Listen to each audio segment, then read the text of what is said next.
This is our satellite, Signum 22b. It is named after our first satellite, Signum 22, which stands for signal in Latin. Our satellite's mission is to launch with our rockets, collect atmospheric information such as temperature, UVA, UVB, radiation, humidity, and barometric pressure.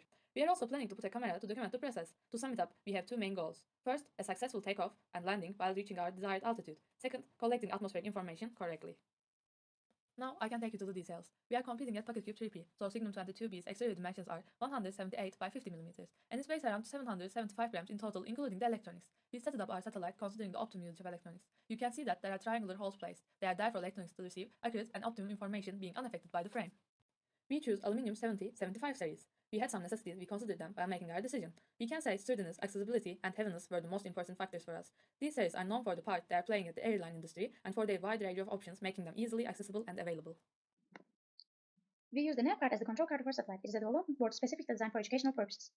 In our satellite, we use the nav essential chart to measure atmospheric pressure and altitude. It provides data on the atmospheric pressure within the satellite's environment. We also use the dynamic chart to measure temperature and humidity levels within the satellite's environment. It provides accurate readings of temperature and relative humidity, allowing us to monitor the satellite's internal conditions. Another sensor we use is the dynamic ultraviolet Chicago gauge. We use it to measure the intensity of UVA and UVB rays. The sensor provides an analog output that correlates with the intensity of UV radiation. Also, the dynamic camera module is utilized for recording the flight and recovery process of the satellite. The sensor includes a camera that captures visual data during the satellite's mission.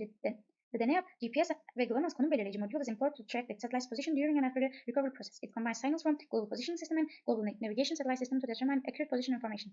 We use one 18,650 lithium-ion battery with a voltage rating of 3.7 volts and a capacity of 3200 mAh. It serves as the primary power source, supplying electrical energy to the satellite's components and systems. We use SX1276 transceiver module to communicate with the satellite. It is a popular low-power, long-range transceiver chip that operates in the sub-GHz frequency bands. We use an antenna to establish communication between the satellite and the ground control system, allowing data exchange and command execution.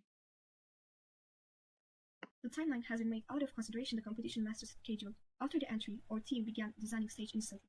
As the design and simulation went on, our sponsorship meeting was held. Presently, we are at the 5th stage, engaged in conducting essential simulations. Gradually, we plan to begin manufacturing in early June and made our plan by performing a few tests.